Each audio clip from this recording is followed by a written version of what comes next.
Hola, querido amigo, bienvenido nuevamente a este tu curso, El mejor manual de crianza. Estamos nuevamente como familia frente a este libro, la Biblia. La Biblia es el mejor manual de vida y el mejor manual de crianza. Y seguimos avanzando en esta serie de clases que hemos titulado Dependencia absoluta. ¿Por qué dependencia absoluta?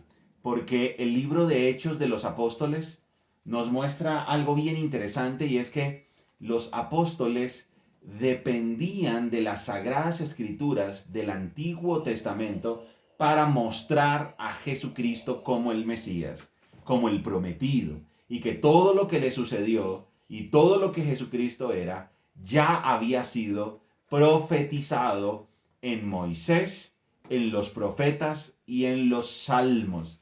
Y entonces los discípulos dependían de las sagradas escrituras, dependían del Antiguo Testamento para predicar, para evangelizar acerca de Jesucristo. También la dependencia absoluta en la obra del Espíritu Santo. La obra del Espíritu Santo iluminándole la mente a las personas, tocando el corazón de las personas para que reciban el mensaje. El Espíritu Santo es el que obra los milagros, el Espíritu Santo es el que convierte a las personas, el Espíritu Santo es el que guía, dirige a los apóstoles, y entonces por eso esta serie se llama Dependencia absoluta. Muy bien, vamos entonces con Hechos desde el capítulo 3. Ya en la clase anterior abarcamos una parte de este relato de cuando Pedro y Juan van al templo y sanan al lisiado. Entonces vamos a leer de corrido el capítulo 3 hasta el capítulo 4, versículo 31. Y dice la Biblia así. Cierta tarde, Pedro y Juan fueron al templo para participar en el servicio de oración de las 3 de la tarde. Mientras se acercaban al templo, llevaban cargando a un hombre cojo de nacimiento. Todos los días lo ponían junto a la puerta del templo, la que se llamaba Hermosa, para que pidiera limosna a la gente que entraba. Cuando el hombre vio que Pedro y Juan estaban por entrar, les pidió dinero. Pedro y Juan lo miraron fijamente y Pedro le dijo: míranos. El hombre lisiado los miró ansiosamente, esperando recibir un poco de dinero. Pero Pedro le dijo: yo no tengo plata ni oro para ti, pero te daré lo que tengo. En el nombre de Jesucristo de Nazaret, levántate y camina. Entonces Pedro tomó al hombre lisiado de la mano derecha y lo ayudó a levantarse. Y mientras lo hacía, al instante los pies y los tobillos del hombre fueron sanados y fortalecidos. Se levantó de un salto, se puso de pie y comenzó a caminar. Luego entró en el templo con ellos caminando, saltando y alabando a Dios. Toda la gente lo vio caminar y lo oyó adorar a Dios. Cuando se dieron cuenta de que él era el mendigo cojo que muchas veces habían visto junto a la puerta hermosa, quedaron totalmente sorprendidos. Llenos de asombro, salieron todos corriendo hacia el pórtico de Salomón, donde estaba el hombre sujetando fuertemente a Pedro y a Juan. Pedro vio esto como una oportunidad y se dirigió a la multitud. Pueblo de Israel, dijo, ¿qué hay de sorprendente en esto? ¿Y por qué nos quedan viendo como si hubiéramos hecho caminar a este hombre con nuestro propio poder o nuestra propia rectitud? Pues es el Dios de Abraham, de Isaac y de Jacob, el Dios de todos nuestros antepasados, quien dio gloria a su siervo Jesús al hacer este milagro. Es el mismo Jesús a quienes ustedes rechazaron y entregaron a Pilato, a pesar de que Pilato había decidido ponerlo en libertad. Ustedes rechazaron a ese santo y justo y en su lugar exigieron que soltaran a un asesino. Ustedes mataron al autor de la vida, pero Dios lo levantó de los muertos y nosotros somos testigos de ese hecho. Por la fe en el nombre de Jesús, este hombre fue sanado y ustedes saben que él antes era un lisiado. La fe en el nombre de Jesús lo ha sanado delante de sus propios ojos. Amigos, yo entiendo que lo que ustedes y sus líderes le hicieron a Jesús fue hecho en ignorancia, pero Dios estaba cumpliendo lo que los profetas predijeron acerca del Mesías, que él tenía que sufrir estas cosas. Ahora pues, arrepiéntanse de sus pecados y vuelvan a Dios para que sus pecados sean borrados. Entonces, de la presencia del Señor vendrán tiempos de refrigerio y Él les enviará nuevamente a Jesús, el Mesías designado para ustedes, pues Él debe permanecer en el cielo hasta el tiempo de la restauración final de todas las cosas, así como Dios lo prometió desde hace mucho mediante sus santos profetas. Moisés dijo: el Señor Dios de ustedes les levantará un profeta como yo de entre su propio pueblo. Escuchen con atención todo lo que él les diga. Luego Moisés dijo: cualquiera que no escuche a ese profeta será totalmente excluido del pueblo de Dios.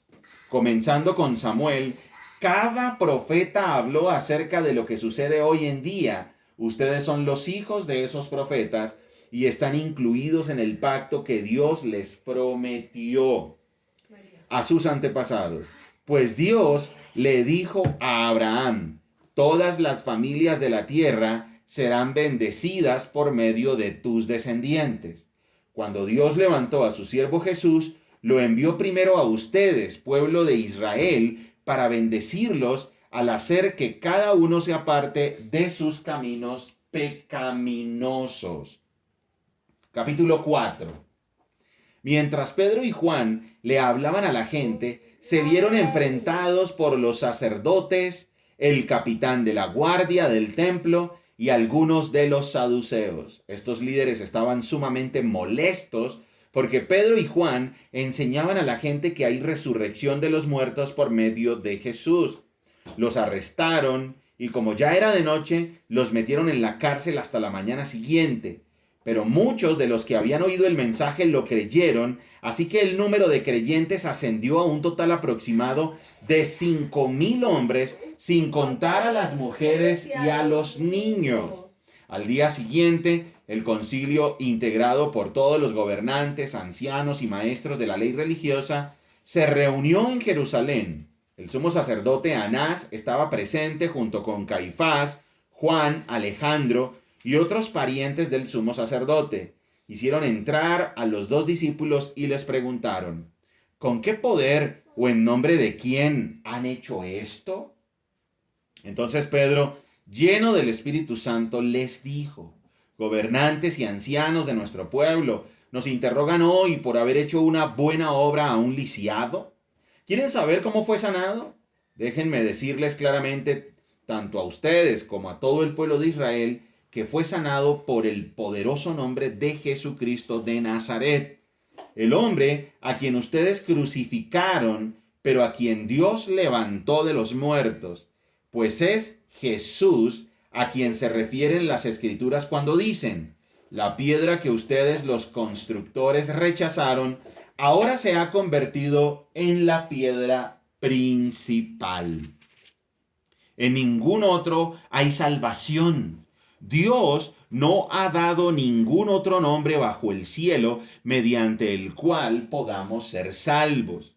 Los miembros del concilio quedaron asombrados cuando vieron el valor de Pedro y de Juan, porque veían que eran hombres comunes sin ninguna preparación especial en las Escrituras. También los identificaron como hombres que habían estado con Jesús. Sin embargo, dado que podían ver allí de pie entre ellos al hombre que había sido sanado, no hubo nada que el concilio pudiera decir. Así que les ordenaron a Pedro y a Juan que salieran de la sala del concilio y consultaron entre ellos. ¿Qué debemos hacer con estos hombres? Se preguntaban unos a otros. No podemos negar que han hecho una señal milagrosa, y todos en Jerusalén ya lo saben. Así que, para evitar que sigan divulgando su propaganda aún más, tenemos que advertirles que no vuelvan a hablar con nadie en el nombre de Jesús. Entonces llamaron nuevamente a los apóstoles y les ordenaron que nunca más hablaran ni enseñaran en el nombre de Jesús. Pero Pedro y Juan respondieron: ¿acaso piensan que Dios quiere que los obedezcamos a ustedes en lugar de a Él? Nosotros no podemos dejar de hablar acerca de todo lo que hemos visto y oído. Interesante. Entonces el concilio los amenazó aún más, pero finalmente los dejaron ir porque no sabían cómo castigarlos sin desatar un disturbio, pues todos alababan a Dios por esa señal milagrosa, la sanidad de un hombre que había estado lisiado por más de 40 años. ¿Vas en la lectura, Dani? Sí. 4:23. Tan pronto como quedaron libres, Pedro y Juan volvieron a donde estaban los demás creyentes y les contaron lo que los sacerdotes principales y los ancianos les habían dicho. Cuando los creyentes oyeron las noticias, todos juntos alzaron sus voces en oración a Dios. Oh Señor soberano, creador del cielo y de la tierra, del mar y de todo lo que hay en ellos. Hace mucho tiempo tú hablaste por el Espíritu Santo mediante nuestro antepasado David, tu siervo, y dijiste: ¿por qué estaban tan enojadas las naciones? ¿Por qué perdieron el tiempo en planes inútiles? Los reyes de la tierra se prepararon para la batalla, los gobernantes se reunieron en contra del Señor y en contra de su Mesías. De hecho, eso ha ocurrido aquí en esta misma ciudad, pues Herodes Antipas, el gobernador, Poncio Pilato, los gentiles y el pueblo de Israel estaban todos unidos en contra de Jesús, tu santo siervo, a quien tú ungiste. Sin embargo, todo lo que hicieron ya estaba determinado de antemano de acuerdo con tu voluntad. Y ahora, oh Señor, escucha sus amenazas y danos a nosotros, tus siervos, mucho valor al predicar tu palabra. Extiende tu mano con poder sanador, que se hagan señales milagrosas y maravillas por medio del nombre de tu santo siervo Jesús. Después de esta oración, el lugar donde estaban reunidos tembló y todos fueron llenos del Espíritu Santo y predicaban con valentía la palabra de Dios. Excelente. Hemos terminado entonces nuestra lectura de hoy hasta el capítulo 4, versículo 31. Nuestra serie se llama Dependencia Absoluta. Datos interesantes que encontramos en estos dos capítulos, capítulo 3 y capítulo 4. Como ya lo hemos dicho, los discípulos sustentan todo su argumento en el Antiguo Testamento. Pedro, cuando empieza a predicar, recordemos que la escena es, Pedro y Juan entran al templo y entonces Pedro sana con el poder del Espíritu Santo y en el nombre de Jesús, que eso es algo importante que el autor está aquí recalcando, el nombre de Jesús, la autoridad en el nombre de Jesús, sana a este lisiado que, de acuerdo a lo que nos dice, llevaba 40 años postrado, ¿de acuerdo? Y entonces dice, sí, en el versículo 22 del capítulo 4 dice, era un hombre que había estado lisiado por más de 40 años. Y entonces, cuando es sanado, todo el mundo se maravilla,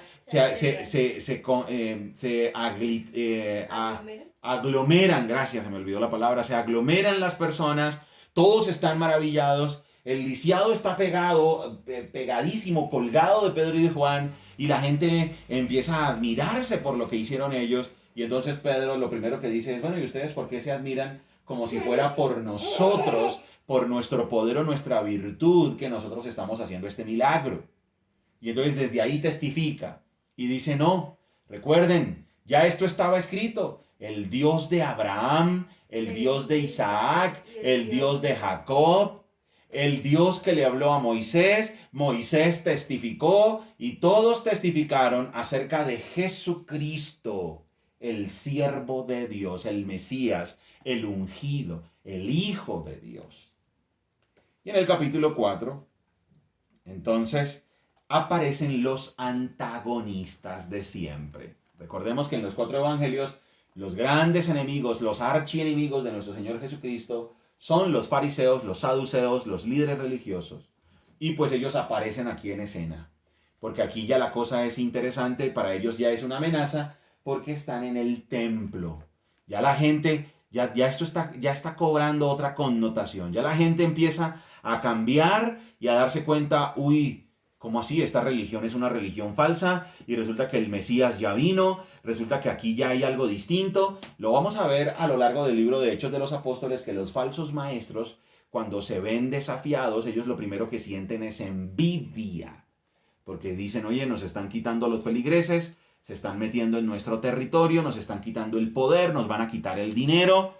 Eso es algo que preocupa mucho a la falsa religión. Y entonces en este caso no es la excepción, en este caso los archienemigos de Jesucristo, los archienemigos de Dios, que son los líderes religiosos, ahora los llevan presos.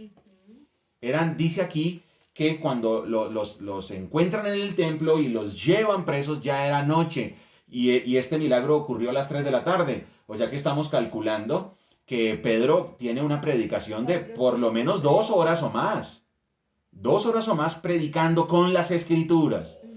Y el mensaje siempre empezaba, se testificaba con las escrituras, se denunciaba el pecado y se hacía un llamado al arrepentimiento. Que así era como predicaban los profetas del Antiguo Testamento. Los apóstoles están siguiendo el mismo patrón.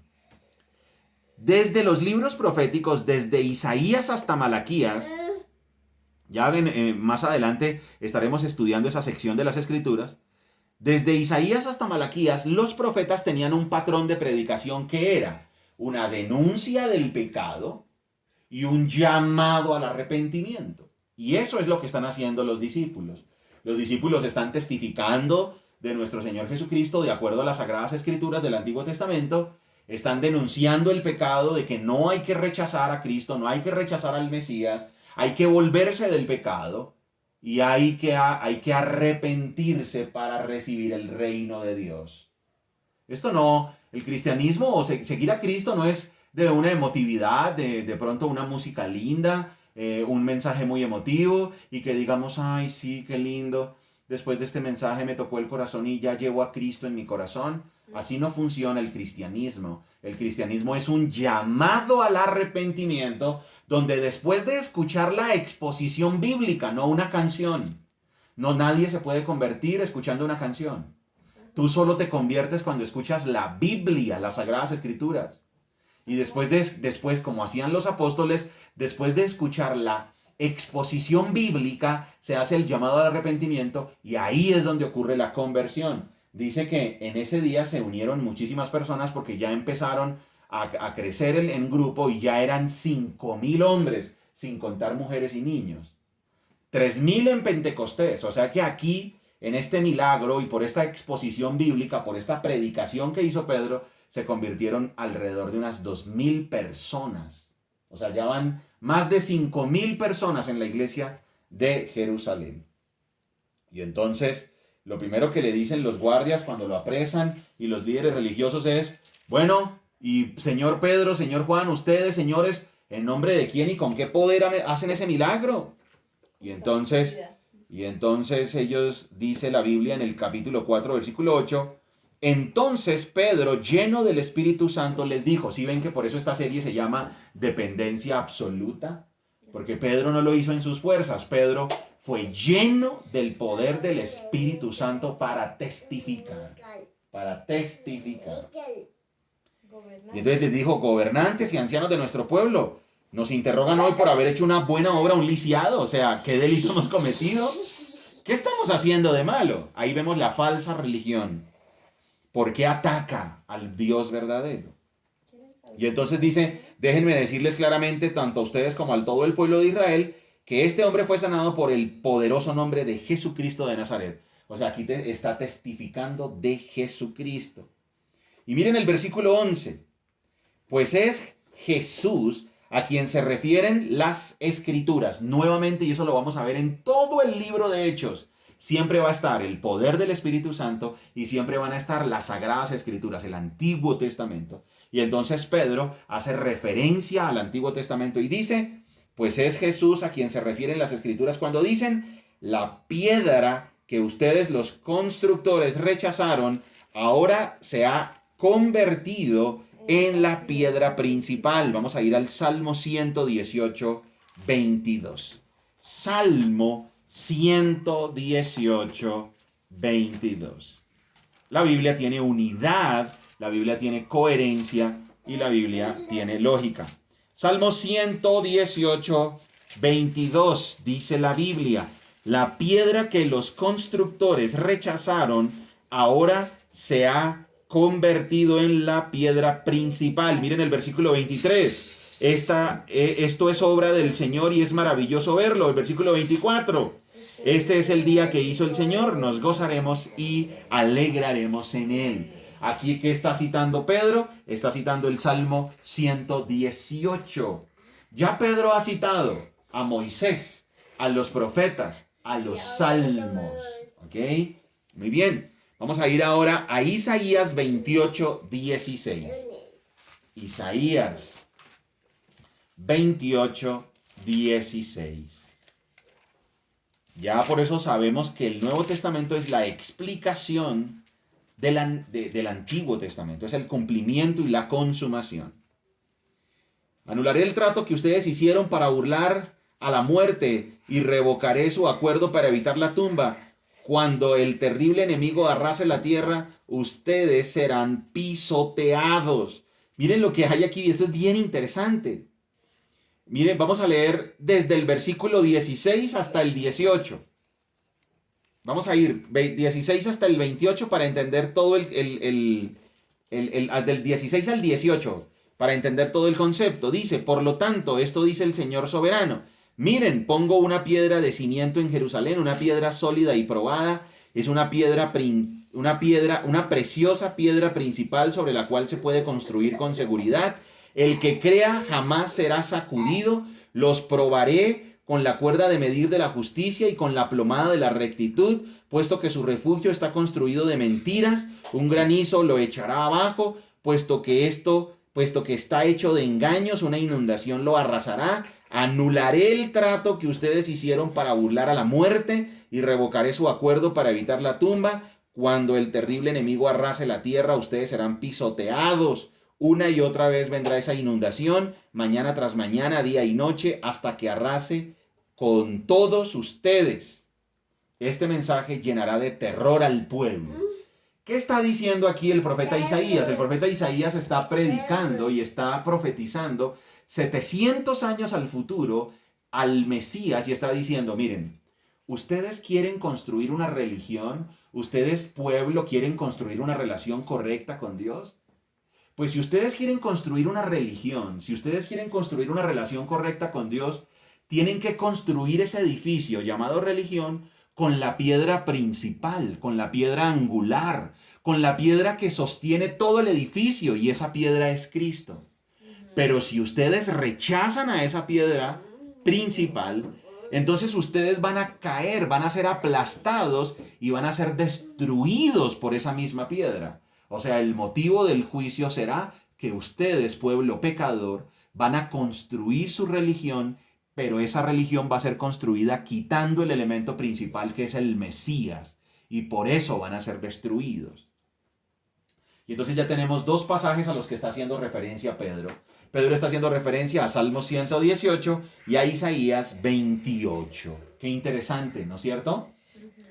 Vamos ahora a continuar por aquí con el mensaje de Pedro, y en el capítulo 4, versículo 12 de Hechos dice, en ningún otro hay salvación, Dios no ha dado ningún otro nombre bajo el cielo mediante el cual podamos ser salvos. Ahí es donde también podemos ver la religión falsa. La religión falsa viola este versículo. La religión falsa siempre dice, oye, mira, si tú quieres puedes creer en Cristo, pero si también vas a ser salvo, puedes ser salvo de otra manera. Hay otros intercesores. La religión falsa siempre pone otros intercesores. Dice, no, si quieres puedes creer en Cristo, pero también puede ser otro intercesor. Puede ser otra entidad. Puede ser otro personaje. Puede ser otra manera. Puede ser con tus propios méritos, si quieres, y te ganas el cielo. O puede ser como dice nuestro líder o nuestro gurú. Sin embargo, aquí Pedro deja claro en el capítulo 4, versículo 12, en ningún otro hay salvación. Dios no ha dado ningún otro nombre bajo el cielo mediante el cual podamos ser salvos. Y en el versículo anterior ya había dicho que la piedra principal es Cristo y que esa piedra, si se quita, es la piedra sobre la cual van a ser destruidos los falsos, la falsa religión. Dice que el versículo 13 que los miembros del concilio quedaron asombrados porque decían, pero este tipo que está predicando es Galileo. Sin embargo, tiene poder de Dios y aunque no ha venido a nuestra universidad a estudiar las Sagradas Escrituras, conoce las Sagradas Escrituras, porque hay que tener en cuenta que en ese tiempo el estudio de las Sagradas Escrituras estaba reservado para los discípulos de los fariseos. No todo el mundo entendía las Escrituras. Sin embargo, aquí tenemos a un pescador que no ha sido instruido en la sinagoga, que no ha sido instruido en la ley, en las Escrituras, no es maestro, no es rabino, es un pescador, alguien del vulgo. Y sin embargo, está utilizando las Sagradas Escrituras para demostrar que Jesucristo es el Mesías. Muy bien. Y entonces dice que el concilio los amenazó. Después de que el concilio los amenaza, y entonces Pedro y Juan salen contentos y quedan libres y van a donde están los demás creyentes y los demás creyentes oran. Y eso lo tenemos en el versículo 25. Hace mucho tiempo los creyentes empiezan a orar con valentía cuando ven a Pedro y a Juan y lo que oran es el Salmo 2. Miren la oración de los creyentes. Hace mucho tiempo tú hablaste por el Espíritu Santo mediante nuestro antepasado David, tu siervo, y dijiste por qué estaban tan enojadas las naciones, por qué perdieron el tiempo en planes inútiles. Los reyes de la tierra se prepararon para la batalla, los gobernantes se reunieron en contra del Señor y en contra de su Mesías. Hechos 4:25. Vamos a ir al Salmo capítulo 2. Salmo 2. Sí nos está quedando clara la intención del autor de Hechos. Sí, claro. El autor nos quiere mostrar que los discípulos testificaron utilizando las Sagradas Escrituras con el poder del Espíritu Santo. Por eso esta serie se llama Dependencia Absoluta. Dependencia absoluta en las Sagradas Escrituras y dependencia absoluta en el poder del Espíritu Santo. Salmo capítulo 2 dice así. ¿Por qué están tan enojadas las naciones? ¿Por qué pierden el tiempo en planes inútiles? Los reyes de la tierra se preparan para la batalla, los gobernantes conspiran juntos en contra del Señor y en contra de su ungido. Si vemos ahí entonces, los discípulos cuando están orando, oran basados en las Escrituras. Esta es otra cosa importante. Las oraciones tienen que ser escriturales. Las oraciones no pueden ser simplemente lo que se nos ocurra, oraciones fervorosas, pero si no son guiadas por las Sagradas Escrituras, podremos estar orando en contra de la voluntad de Dios. Ahí es donde muchas personas que ven sectas o falsas religiones llegan y argumentan y dicen, bueno, pero yo he visto que las personas de esas sectas son sinceros. Ese gurú, ese predicador o ese maestro de esa secta sí está equivocado, pero de todas maneras es muy sincero. Puede ser sincero, pero si está equivocado es porque no se está ciñendo a las Sagradas Escrituras. O sea, no está basando sus oraciones en las Sagradas Escrituras. Después dice en el capítulo 4, versículo 31. Después de esta oración, el lugar donde estaban reunidos tembló y todos fueron llenos del Espíritu Santo y predicaban con valentía la palabra de Dios. Aquí tenemos otro fenómeno. Empieza la persecución y es cuando más valentía reciben por medio del Espíritu Santo. Gran conclusión. Nosotros en nuestra vida debemos depender de las Sagradas Escrituras y del poder del Espíritu Santo. Muy bien, querido amigo, te felicitamos por llegar hasta aquí, clase número 134. Recuerda que somos Margie y Daniel, familias saludables, familias que se enfocan en lo importante. ¡Chao!